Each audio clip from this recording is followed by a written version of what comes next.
लंबा प्रोसेस है पृथ्वी की उत्पत्ति के बाद धीरे धीरे, जैसे कि हम लोगों ने समझा कि पृथ्वी ठंडी हुई। कोई कहता था कि भूपर्पटी के ठंडा होने पर ऊपरी भाग जो है सिकुड़ गया, तो कहीं उठ गया, कहीं धंस गया।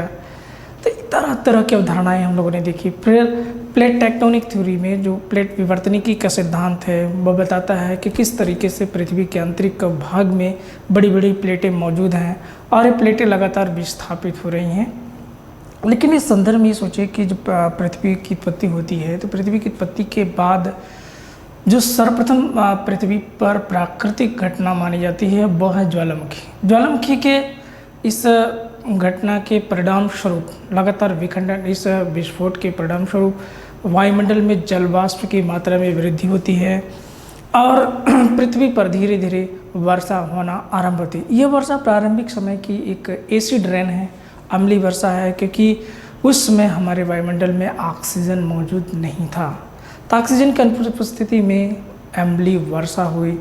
तो अम्लीय वर्षा का यानी जो जल का भंडारण है, जो पृथ्वी के ऊपरी संरचना का डेवलपमेंट है, कहीं उठना कहीं धंसना, जो धंसे हुए भागों में धीरे धीरे झीलों का निर्माण होना आरंभ हुआ।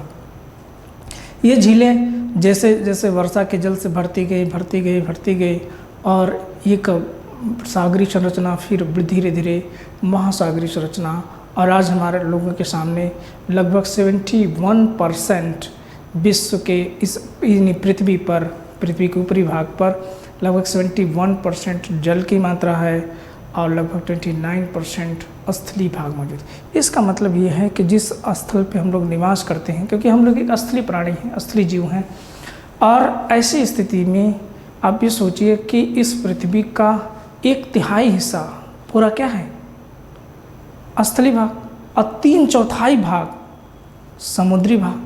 इसका मतलब कि समुद्री भाग बहुत बड़ा, बहुत विशाल है और ये स्थलीय भाग बहुत छोटा है।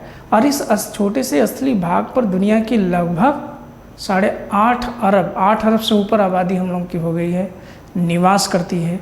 साथ ही साथ इतनी असंख्य वनस्पतियाँ हैं, असंख्य जीव हैं। इन्वायरमेंट स्टडी में ने समझा होगा कि तरह तरह के जीव, तरह तरह के प्राणी इस धरती पर निवास करते हैं। स्थलीय स्तर पे जो जली हैं वो बात अलग है।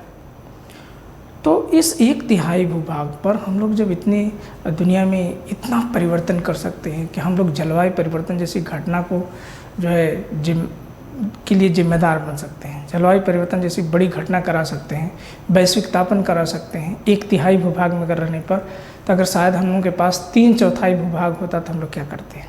चलिए वो कहने की बात अलग है।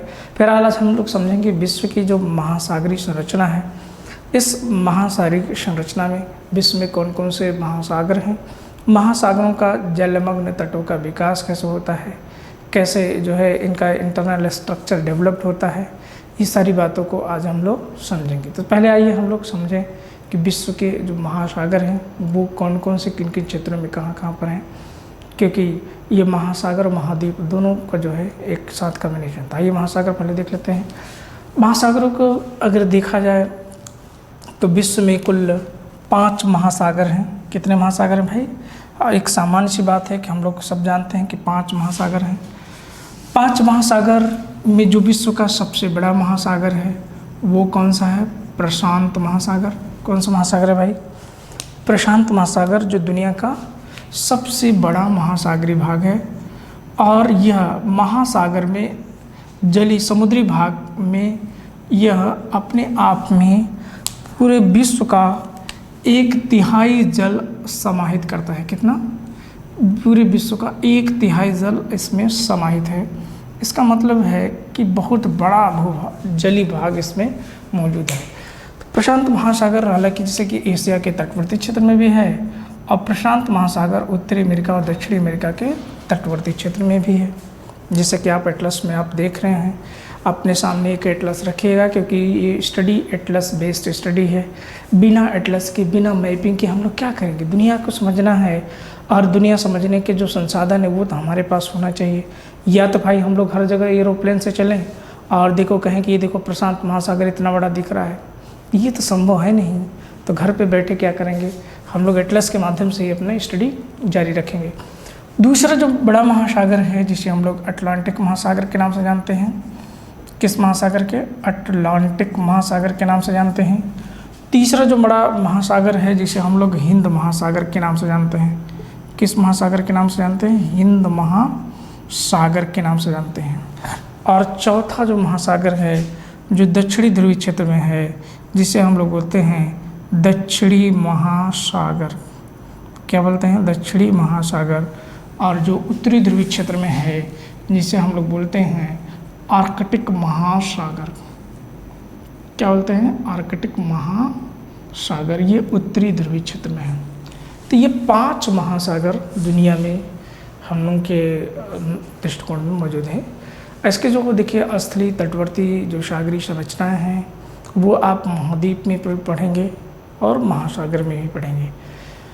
तो ये महासागर देखिए, ये संपूर्ण समुद्री भाग है। ये जल कैसा है?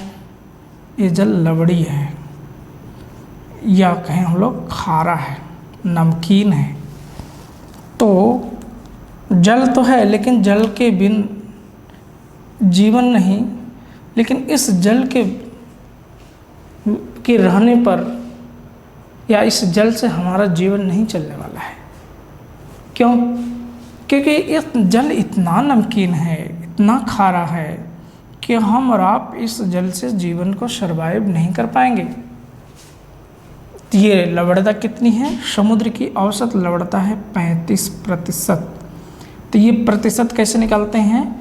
1000 लीटर जल में उपस्थित जो लवण की मात्रा है, नमक की जो मात्रा है, उसको हम लोग इस रूप में लिखते हैं। देखते हैं, 00 नीचे लगाते हैं। अब देखिए, इस समुद्री लवणता के डेवलपमेंट के पीछे क्या रीज़न है, क्या कारण है कि नदियों का जल, झीलों का जल मीठा होता है जबकि समुद्री जल का भाग जल है वह खारा होता है। क्योंकि ये हमारी बहुत ज़रूरी है कॉन्सेप्ट बेस्ड स्टडी में। तो देखिए, इसके पीछे 2 बड़े रीजन, एक तो समुद्री शैवालों का, क्योंकि समुद्र में जो भी समुद्री शैवाल हैं, जो भी समुद्री जीव हैं, इन जीवों के अवशिष्ट यानी इनके मृत होने के बाद इनका जो है डेथ बॉडी है, चाहे शैवालों का अपशिष्ट चाहे जीवों का अपशिष्ट, ये और कहीं जाने वाला नहीं है। तो कहाँ जाएगा? इसी जल में विलय होगा, इसी जल में घुलेगा। और इन समुद्री शैवालों और जीवों के घुलने से लगातार ये प्रक्रिया जारी रहने से समुद्री जल का खारा होना एक लंबी प्रक्रिया है। यानी ये कहें कि जैसे आज कोई जल ले, उसमें किसी जीव को तुरंत डाल दिया है तो नमक वो खारा हो जाएगा, इतना जल्दी नहीं होने वाला है। एक लंबा प्रोसेस है, ये करोड़ों वर्षों का परिणाम है पृथ्वी की उत्पत्ति के बाद। क्योंकि सबसे पहले जीवों की उत्पत्ति कहाँ पर हुई? जल में हुई। जलीय जीवों का विकास पहले हुआ, स्थलीय जीवों का डेवलपमेंट बहुत लंबे समय बाद हुआ। और हम लोग तो 35 लाख पुराने हैं, तो हम लोग की आयु बहुत ज़्यादा है नहीं, लेकिन जो अन्य जीव हैं वो जीव करोड़ों वर्षों का परिणाम है। हम लोग जानते हैं कि डायनासोर जैसे जीव भी रहा करते थे धरती पर, और आज भी जान रहे हैं कि धरती का जो सबसे बड़ा जीव व्हेल है, वो व्हेल कहाँ रहता है? समुद्र में रहता है। तो इन जीवों के अवशिष्ट के कारण समुद्री जल लवड़ी है, समुद्री जल खारा है, नमकीन है। जबकि नदियों का जल क्या है? लगातार प्रवाहित हो रहा है। उनका एक सोर्स है, रिसोर्स है, जहाँ से नदी लगातार एक निरंतर एक दिशा में प्रवाहित हो रही है। तो उसमें जो भी जीव हैं, आप कहेंगे कि सर नदियों में भी तो जीव हैं, नदियों में जीव हैं, नो डाउट, लेकिन नदियों के जीव का अवशिष्ट क्या है? लगातार प्रवाहित है। और वो भी कहाँ जा रहा है? अंतिम रूप से किसी न किसी सागर में जाएगा, किसी न किसी खाड़ी में जाएगा, और वो महासागर का ही तो पार्ट है। तो किसी न किसी महासागर में ही जाएगा। आप कहेंगे सर झीलें भी तो हैं। हाँ, झीलें तो 2 प्रकार की होती हैं भाई, एक तो जो खारे पानी की झीलें हैं और जो मीठे पानी की झीलें हैं। तो जो खारे पानी की झीलें हैं, ऐसी झीलें हैं जहाँ पर जल में उपस्थित जीवों की संख्या से, उनके अवशिष्ट से लवड़ी जल का विकास तब होता है जब उन झीलों का वाष्पीकरण बहुत ज़्यादा हो। जैसे आप देखिए यहाँ पर एशिया महाद्वीप में यहाँ पर कैस्पियन सागर है। कैस्पियन सागर जो विश्व की सबसे बड़ी खारे पानी की झील है। इधर आपका आरल सागर है, यहाँ जॉर्डन का मृत सागर है, क्या है, मृत सागर है। और इधर आपको तुर्की की वान झील मिलेगी। यहाँ पर तुर्की की वान झील, ये वान झील जो कि विश्व का सबसे खारा जल है, सबसे नमकीन जल है। देखो इस क्षेत्र में ये जो ज़्यादा खारे पानी की, इसका खारे पानी होने का रीज़न सिर्फ यही है कि यहाँ पर वातावरण कैसा है, गर्म जलवायु है, शुष्क जलवायु है। गर्म और शुष्क जलवायु होने के कारण मछली क्षेत्रों का विकास है। और जब दिन के समय तापमान बढ़ता है तो जल का वाष्पीकरण ज़्यादा, और इनका स्रोत क्या है, स्रोत वर्षा का जल है। जब वर्षा का जल इनका स्रोत है और वर्षा हो रही कम और वाष्पीकरण ज़्यादा, तो स्वाभाविक है कि जो जल है वो धीरे धीरे खारेपन में कन्वर्ट हो जाएगी। यही कारण है कि तुर्की की वान झील विश्व की सर्वाधिक खारे पानी की झील है। जॉर्डन का मृत सागर दूसरी बड़ी खारे पानी की झील है।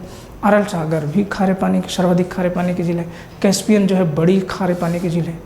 तो खारे पानी की झीलों का डेवलपमेंट, तो आप कहेंगे कि सब मीठा कैसे जल किसी झील का पानी हो गया। तो मीठे होने के पीछे एक ही रीज़न है, क्योंकि मीठी जितनी झीलें हैं दुनिया में, इन्हें हम लोग कहते हैं ताज़े पानी की झील। क्या कहते हैं, ताज़े पानी की झील। ताज़े पानी इनका ताज़ा कैसे हो रहा है, जैसे कहते हैं ना पानी पीने के लिए ताज़ा पानी लाओ, तो ताज़ा पानी इस सेंस कि अभी अभी वो धरती से निकला। भूमिगत वाटर हम लोग ज़्यादा यूज करते हैं पीने के लिए, लेकिन यहाँ पर कैसे ताज़ा पानी होगा। यहाँ पर बर्फ़ के पिघलने से, बर्फ़ के क्या होगा, पिघलने से, जब धूप लगेगी तो बर्फ़ पिघलेंगे, और इन बर्फ़ के पिघलने से ये वाटर यहाँ पर क्या होगा, संग्रहित होता जाएगा। और जब जब धूप लगेगी तब तब बर्फ़ पिघलेगा और ये वाटर संग्रहित होता जाएगा, वह संग्रहित। तो जल का इनका जो स्रोत है बर्फ़, ये रेगुलर वे में बना हुआ है। अब देखिए बर्फ़ स्रोत है, इसका मतलब है कि ये जल क्या है, ठंडा है। और आप बताओ ठंडे प्रदेशों में, मानो कहीं देख लो आप, पूरे दुनिया में जैसे यूरोप महाद्वीप है, उत्तरी अमेरिका महाद्वीप है, एशिया महाद्वीप है, क्या कारण है कि यूरोप और अमेरिका में ज़्यादा जनसंख्या नहीं है। क्या कारण है कि विश्व में कर्क और मकर रेखा के समीपवर्ती क्षेत्रों में ही सबसे ज़्यादा जनसंख्या है। उसके पीछे तापमान का बहुत बड़ा रोल होता है। अगर ठंडा है तो हम लोगों का भी जीव जो है, चाहे हम हों चाहे अन्य प्राणी हो धरती के, इन जीवों का डेवलपमेंट की जो गति होती है धीमी होती है। तो यहाँ पर बहुत ज़्यादा जीवों का विकास नहीं हो सकता। ठंडे झीलों में जीवों का विकास बहुत ज़्यादा नहीं होता। तो जीवों के विकास की तो प्रक्रिया धीमी है, और ऊपर से जल का जो रिचार्जिंग है, ये रिचार्ज बहुत तेज़ गति से होता है। इसलिए ये ताज़े पानी की झीलें हमेशा मीठे पानी की झील में बनी रहती हैं। अब आप समुद्री जल के सापेक्ष देखिए, ये झीलों का तो खारा होना, मीठा होना समझ में आ रहा है, लेकिन समुद्र इतना विशाल है, वो खारा कैसे, ये भी तो प्रश्न है। तो इसके लिए बस यही समझिए कि समुद्री जो अवशिष्ट है ना, ये कहाँ जाएगा, समुद्री अवशिष्ट कहाँ जाएगा, वो तो समुद्र के सिवा कहीं जा ही नहीं सकता। तो मान लीजिए 1 वर्ष में नहीं, 100 वर्ष में नहीं, 1000 वर्ष में नहीं, लाखों वर्ष में नहीं, लेकिन करोड़ों वर्ष में एक विशाल अवशिष्ट का भंडारण होगा, और धीरे धीरे ये जल क्या करता है, लवड़ी रूप में कन्वर्ट है। आप ये सोचिए कि जीवाश्म है, और जीवाश्म का 2 बड़ा रूप हम लोगों को मिलता है। एक भारी मात्रा में धरती पर जो कोयला मौजूद है, क्या है, ये जीवाश्म है। एक जो है पेट्रोलियम है, ये क्या है, जीवाश्म है। तो यही पेट्रोलियम ईंधन का काम कर रहा है। डीजल डाल दो, गाड़ी देखो कितना तेज़ दौड़ती, पेट्रोल डाल दो, रन कर रही है। कोयला से जो है हम लोग बड़े बड़े प्लांट लगा लगा के विद्युत ऊर्जा का उत्पादन कर रहे हैं, व्यापक स्तर पे कर रहे हैं।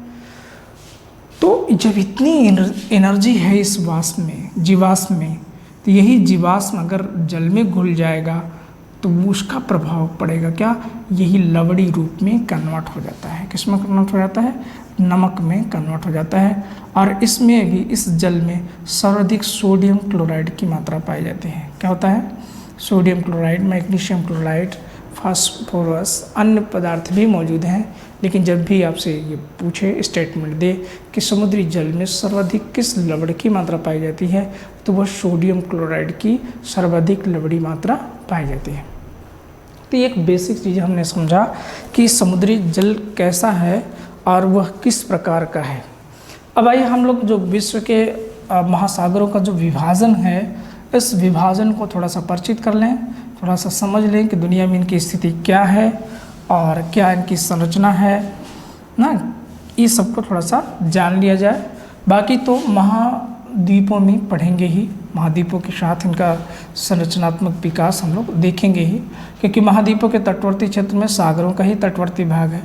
तो नो डाउट दोनों लेक्चर में एक मिलता जुलता चीज़ हम लोग को एटलस में मिलता रहेगा और दोनों तरीके से हम लोग एटलस को कवर करते चलेंगे। अब देखिए यहाँ पर महासागरों की बात हम लोग कर रहे हैं, तो जो विश्व का सबसे बड़ा महासागर प्रशांत महासागर है, जो कि आप इसके महासागर के पूर्व यानी पश्चिम की तरफ देखेंगे तो आपको एशिया महाद्वीप का असली भाग दिखाई देगा। किस महाद्वीप का, एशिया महाद्वीप का। और इधर ये ऑस्ट्रेलिया या ओशनिया महाद्वीप का पश्चिमी क्षेत्र में भाग, और इधर इसके पूर्वी तटवर्ती क्षेत्र में उत्तरी अमेरिका और दक्षिणी अमेरिका दिखाई देगा। जी, इसके पूर्वी तटवर्ती क्षेत्र में कौन महाद्वीप है, एक तरफ उत्तरी अमेरिका और एक तरफ दक्षिण अमेरिका। अब देखिए जो 0 डिग्री अक्षांश है, 0 डिग्री अक्षांश है, इस 0 डिग्री अक्षांश के सापेक्ष हम लोग इस प्रशांत महासागर को 2 हिस्सों में बांट लेते हैं, एक दक्षिणी प्रशांत महासागर और एक उत्तरी प्रशांत महासागर। किस रूप में बांट लेते हैं, एक उत्तरी प्रशांत महासागर और एक दक्षिणी प्रशांत महासागर।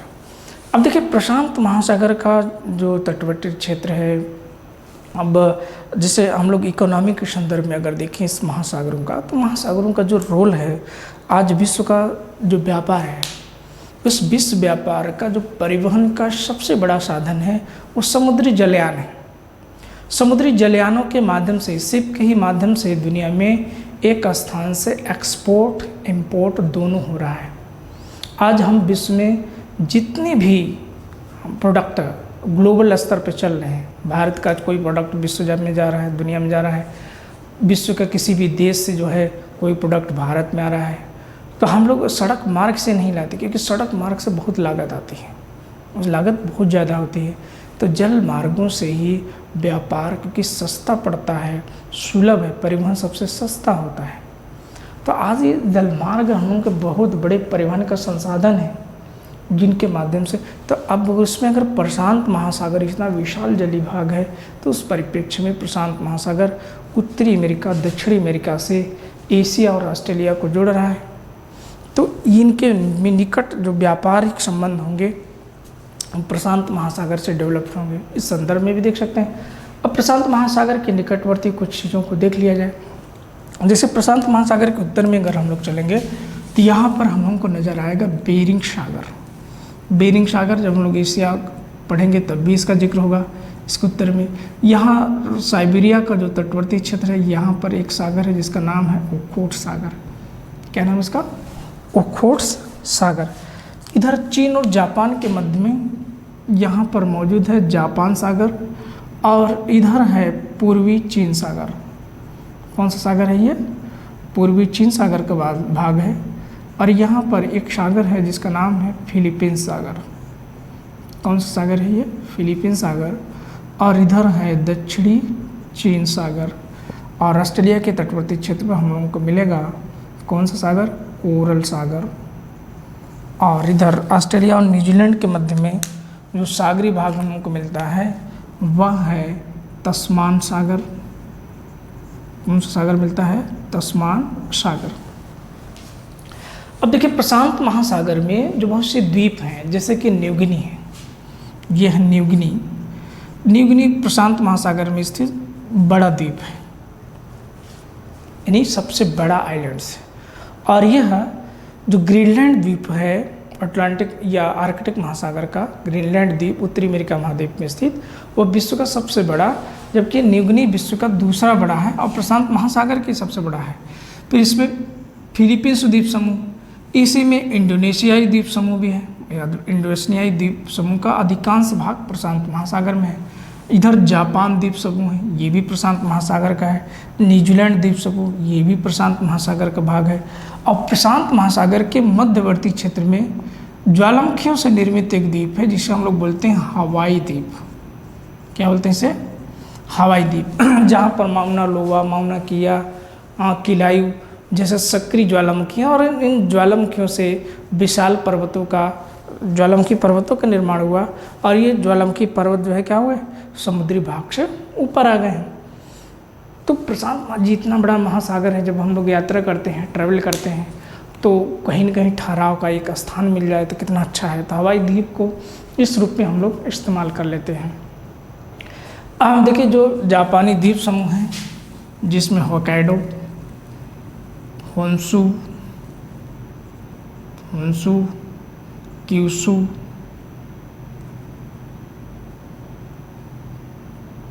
शिकोकू और शिकोकू क्यूशू ना, ये सब जापानी द्वीप समूह है। इंडोनेशिया में प्रशांत महासागर में दूसरा जो बड़ा द्वीप है जिसका नाम है बोर्नियो पर जिस पे इंडोनेशिया का भाग है और कुछ हिस्सा इस पे मलेशिया का क्षेत्र है। न्यूगिनी पर इंडोनेशिया का भाग है और कुछ हिस्सा पापुआ न्यूगिनी जो कि ऑस्ट्रेलिया महाद्वीप का क्षेत्र है। ये थोड़ा एटलस में करा दे रहा हूँ आपका। बाकी चीज़ें हम लोग का जो फिजिकल है, जिसमें महासागरीय जलधाराएँ हैं और महासागरीय जलमग्न तट, जो महासागरीय तटों का जो डेवलपमेंट है, ये हमारे लिए इम्पोर्टेंट है, हमारे प्लेन्स के लिए।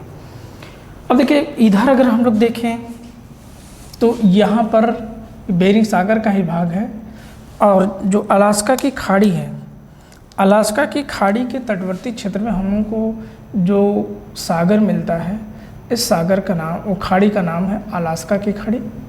क्या नाम है? अलास्का की खाड़ी। यहाँ पर हम लोगों को मिलेगा कैलिफोर्निया की खाड़ी, कैलिफोर्निया। यहाँ पर एक छोटी सी खाड़ी मिलती है जिसका नाम है पनामा की खाड़ी। और ये पूरा जो है दक्षिणी प्रशांत महासागर का तटवर्ती भाग है। तो इस संदर्भ में थोड़ा हम लोग ने देख लिया कि महासागर का कौन कौन सा जलीय भाग कहाँ पर मौजूद है। हवाई द्वीप जो कि संयुक्त राज्य अमेरिका का प्रांत है, ये इस पर किसका कब्जा है? यूएसए का। और यूएसए का यह स्टेट्स है। और इसे हम लोग प्रशांत महासागर के चौराहे के रूप में इसलिए जानते हैं क्योंकि जापान की अगर कोई जहाज़ जा रही है या संयुक्त राज्य अमेरिका से कोई जहाज़ जा रही है तो यहाँ पर एक तरीके से पेट्रोलिंग स्टेशन है। इट इज़ पेट्रोलिंग, यानी जैसे ऑयल मान लीजिए कम हो गया, यहाँ रेस्ट भी कर लीजिए, अपना डीजल पेट्रोल जो भी लेना है उसको भी लीजिए, उसके बाद आगे बढ़िए। फिलीपींस अगर मान लीजिए संयुक्त राज्य अमेरिका जाना है, दक्षिणी अमेरिका जाना है, इधर इंडोनेशियाई जहाज़ अगर जा रहे हैं, चीन के जहाज़ जा रहे हैं, तो सब हवाई द्वीप होते हुए जाते हैं आगे। तो उस रूप में हम लोग जो हवाई आइलैंड्स है उसका प्रयोग करते हैं। अब देखिए जो दूसरा महासागरीय भाग है जिसे हम लोग अटलांटिक महासागर के नाम से जानते हैं, और ये एक महासागर ऐसा है जो एस आकार में मौजूद है। किस आकार में मौजूद है? ये एस आकार में मौजूद है। और इसके तल में हम लोगों को एस आकार की कटक भी मिलती है। क्या मिलती है? कटक। अभी देखिए जो समुद्री जलमग्न तट बताएंगे आपको, तब उसमें हम कुछ चीज़ें से इसका जो आंतरिक संरचना है, जैसे कि गर्त, कटक, ये चीज़ें क्या होती हैं, थोड़ा सा पहले मैपिंग कर लेते हैं। तो मैपिंग से चीज़ें क्लियर रहेंगी, फिर हम लोग जो है सब उसका जलमग्न तट पढ़ेंगे तो चीज़ें और भी स्पष्ट हो जाएंगी। तो समुद्री इस प्रकार की कटक, एस आकार का यह महासागरीय भाग विश्व का दूसरा सबसे बड़ा महासागर है। ये इसके देखिए पूर्व की तरफ अगर देखें तो इधर यूरोप आपको दिखाई दे रहा है, यूरोप महाद्वीप। ये आपका अफ्रीका महाद्वीप नज़र आ रहा है, कौन सा महाद्वीप, अफ्रीका। और इसके पश्चिम की तरफ उत्तरी अमेरिका और दक्षिणी अमेरिका महाद्वीप नज़र आ रहे हैं। कौन कौन से, उत्तरी अमेरिका और दक्षिणी अमेरिका महाद्वीप। अब देखिए इस महासागर में जो तटवर्ती क्षेत्र हैं, उन तटवर्ती क्षेत्रों में अगर देखें तो जैसे यहाँ पर हम लोग को मिलेगा लिब्राडोर सागर, कौन सा सागर मिलेगा, लिब्राडोर सागर। इधर हम लोगों को मिलता है सारगेसो सागर, सारगेसो सागर। ये इसी का भाग इधर कैरिबियन सागर, और ये है मैक्सिको की खाड़ी, मैक्सिको की खाड़ी। अब देखिए जो सारगेसो सागर है, ये यहाँ पर एक स्पेशल शैवाल पाई जाती है।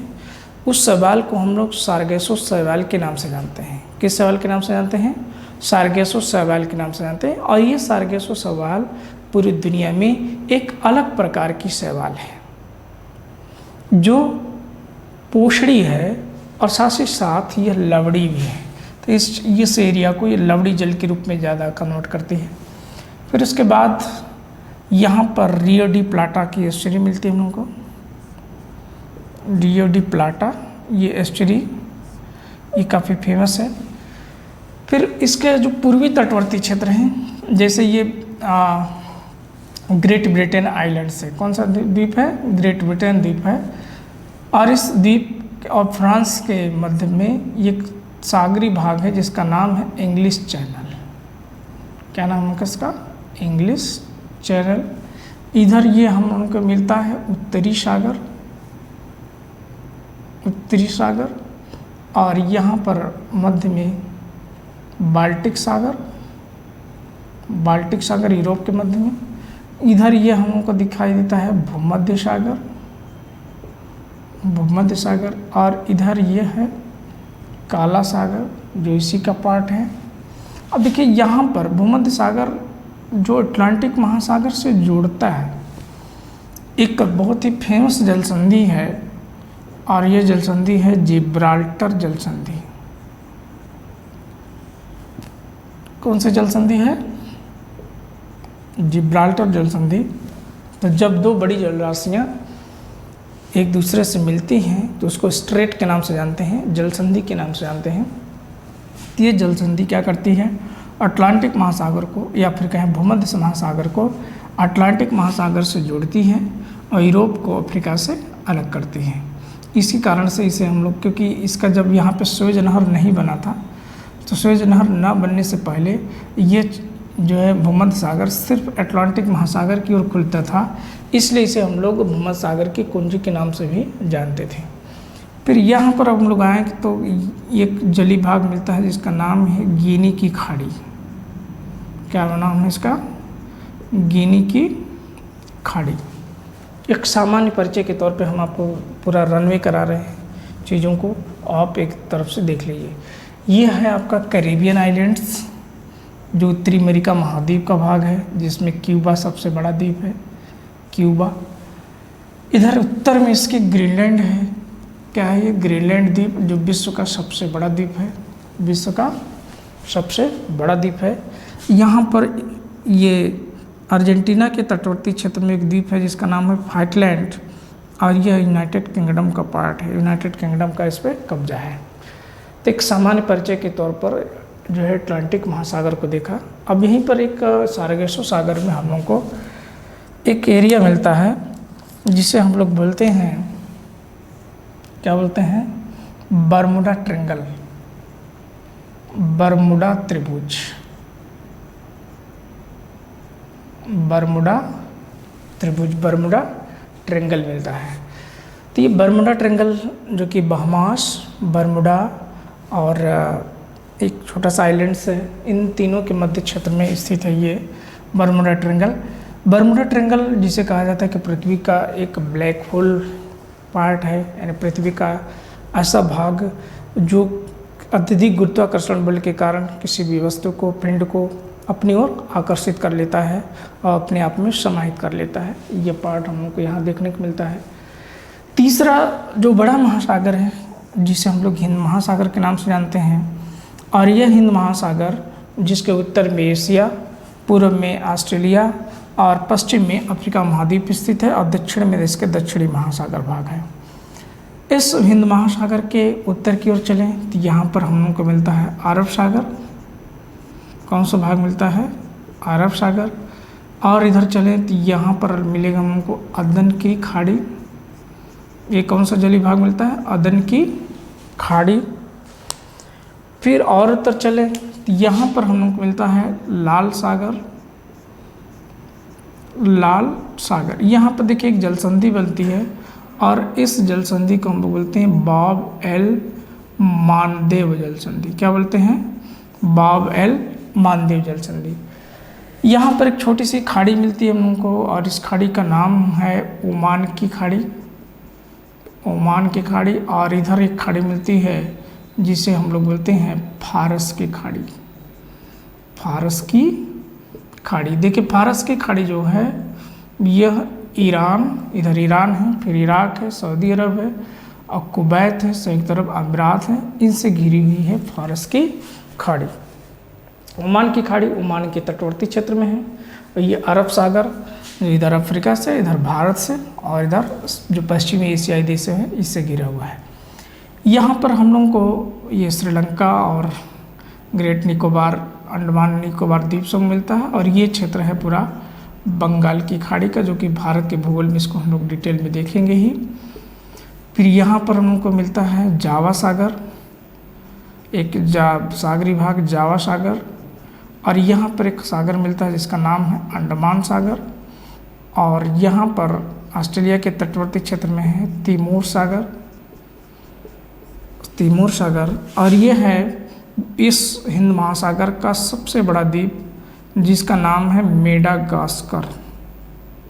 क्या नाम है इसका? मेडागास्कर। और यहीं पे एक सागरी भाग है जिसका नाम है, क्या नाम है इसका? Mozambique channel. Mozambique channel. ये जो है मेडागास्कर और अफ्रीका के मध्यवर्ती क्षेत्र में मौजूद है। तो द्वीपों में मेडागास्कर। अब देखिए जो सबसे चौथा बड़ा महासागर है जिसे हम लोग बोलते हैं दक्षिणी महासागर। दक्षिणी महासागर जो कि अटलांटिक महाद्वीप के, जो अंटार्कटिका महाद्वीप है, इसके चारों ओर मौजूद है, जबकि आर्कटिक महासागर उत्तरी ध्रुवीय क्षेत्र में मौजूद है। और आर्कटिक महासागर और अटलांटिक महासागर में अंतर ये है कि अटलांटिक महासागर का जो मेन पोलर एरिया है, ध्रुवीय एरिया है, यहाँ पर महाद्वीप है, जबकि आर्कटिक महासागर का जो पोलर एरिया है वो महासागर के भाग है। आर्कटिक महासागर में ये पोलर एरिया है, इसके वजह से इस महासागर में बड़े बड़े बर्फीले भाग हमको नज़र आते हैं, और इसके तटवर्ती क्षेत्र में, इसके तटवर्ती भाग में हम लोगों को बर्फ़ से आच्छादित तट नज़र आते हैं, और इन तटों को हम लोग क्या बोलते हैं?